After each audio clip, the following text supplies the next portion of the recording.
မင်္ဂလာပါခင်ဗျာ TBS Channel မှာပြန်လည်ကြိုဆိုလိုက်ပါတယ်ခင်ဗျာဒီနေ့ကျွန်တော် sharing လုပ်ပေးမယ့်အကြောင်းအလေးကတော့ကိုယ့်ရဲ့ KP အကောင့်ကိုတခြားဖုန်းအသစ်တစ်ခုသို့ဘယ်လိုပြောင်းရလဲဆိုတာကိုပြောပြပေးသွားမှာပဲဖြစ်ပါတယ်ခင်ဗျယခု version အသစ်ကကိုယ့်ရဲ့ KP အကောင့်ကိုငွေကြေးလိမ်လည်သူများအလွယ်တကူဝင်လို့မရအောင်ပြုလုပ်ထားခြင်းဖြစ်ပါတယ်ဗျကဲကျွန်တော်နဲ့တူဗီဒီယိုလေးကိုကြည့်လိုက်ရအောင်ဗျကျွန်တော်ရဲ့ဘယ်ဘက်ချမ်းဖုန်းလေးကဖုန်းအဟောင်းဖြစ်ပါတယ်ဗျညာဘက်ချမ်းဖုန်းကတော့ဖုန်းအသစ်လေးပါဗျ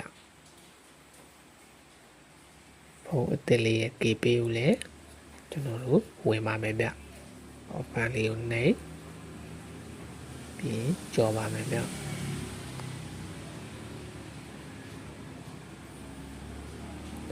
ဆက်သွားမည်ကိုနှိပ်မယ်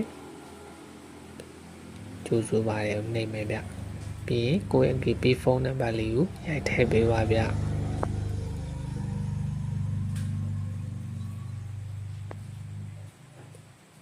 အောက်ကအမှန်ချစ်ကလေးပေါ်အောင်နှိပ်ပေးပါပြီးဆက်သွားမည်ကိုနှိပ်ပါဗျ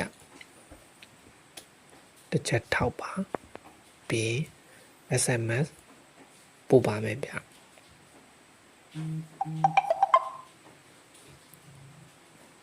SMS တဲ့ဟာကုတ်6လုံးလေးကိုထည့်ပေးပါဗျ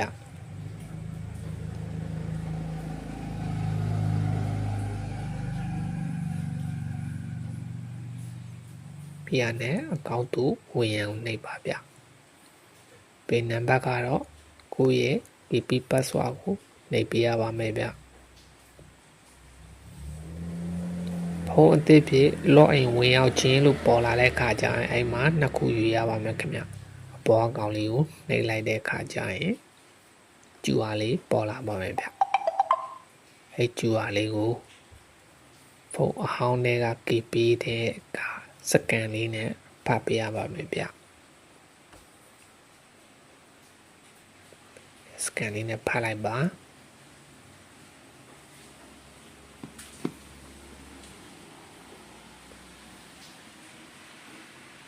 ခွင့်ပြုမိလေးကိုနှိပ်ပေးပါပြီးရင် OK ကိုနှိပ်ပါဖုန်းအသစ်မှာစကန်ဖတ်ပြီးပါပြီကိုနှိပ်ပေးလိုက်ပါဗျ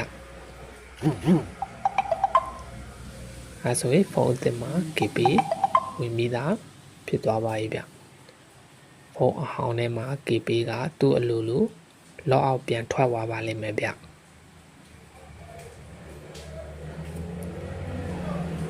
အဲဆို user များအားလုံးလည်းအဆင်ပြေကြမယ်လို့မျှော်လင့်ပါတယ်ဗျကျွန်တော်ရဲ့